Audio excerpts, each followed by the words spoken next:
നീ പ്രാർത്ഥിക്കേണ്ടത് ആരോടാണ്? ഈ ചോദ്യം ലോകത്ത് മുഴുവനുമുള്ള ജനങ്ങൾക്ക് ചോദ്യചിഹ്നമായിരിക്കുകയാണ്. അവരവരുണ്ടാക്കുന്ന ദൈവത്തിന്റെ മുമ്പിലാണ് അവരവർ ഇന്ന് പ്രാർത്ഥിക്കുന്നത്. യഥാർത്ഥത്തിൽ ഞാൻ ആരോടാണ് പ്രാർത്ഥിക്കേണ്ടത്? ഈ ലോകത്തിലെ മനുഷ്യർക്ക് എല്ലാവർക്കും ഓരോ ദൈവങ്ങളുണ്ട്. എന്നാൽ യഥാർത്ഥ ദൈവം ആരാണ്? ഈ ലോകം മുഴുവനും സൃഷ്ടിച്ച ദൈവമാണ് യഥാർത്ഥ ദൈവം. ഈ ലോകത്തെ മുഴുവനും രക്ഷിക്കാൻ വരുന്നൊരു ദൈവമുണ്ടെങ്കിൽ അതാണ് യഥാർത്ഥ ദൈവം. മനുഷ്യർക്ക് വേണ്ടി തൻ്റെ ജീവനെ കൊടുത്തതാണ് യഥാർത്ഥ ദൈവം.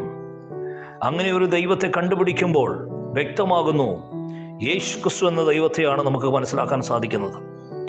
എന്നാൽ യേശുക്രിസ്തുവിനെ ഈ ലോകത്തിലേക്ക് അയച്ച ഒരു ദൈവമുണ്ട്, അത് പിതാവായ ദൈവമാണ്. അപ്പോൾ പ്രാർത്ഥിക്കേണ്ടത് ആരാണ്? വ്യക്തമാണ്. നീ പിതാവായ ദൈവത്തോട് പ്രാർത്ഥിക്കുക. എന്നാൽ ആരുടെ നാമത്തിലാണ് പ്രാർത്ഥിക്കേണ്ടത്? യേശുക്രിസ്തുവിന്റെ നാമത്തിലാണ് പ്രാർത്ഥിക്കേണ്ടത്. ഇനി എങ്ങനെയാ പ്രാർത്ഥിക്കേണ്ടത്?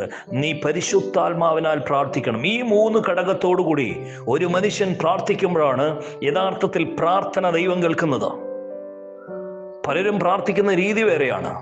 എന്നാൽ പ്രാർത്ഥന ആർക്കാണ് കൊടുക്കേണ്ടത്, എങ്ങനെയാണത് ഉൾക്കൊള്ളേണ്ടത് എന്ന് വ്യക്തമായി മനസ്സിലാക്കി പ്രാർത്ഥിച്ചാൽ മാത്രമേ ആ പ്രാർത്ഥനയ്ക്ക് ശക്തി പകരപ്പെടുകയുള്ളൂ.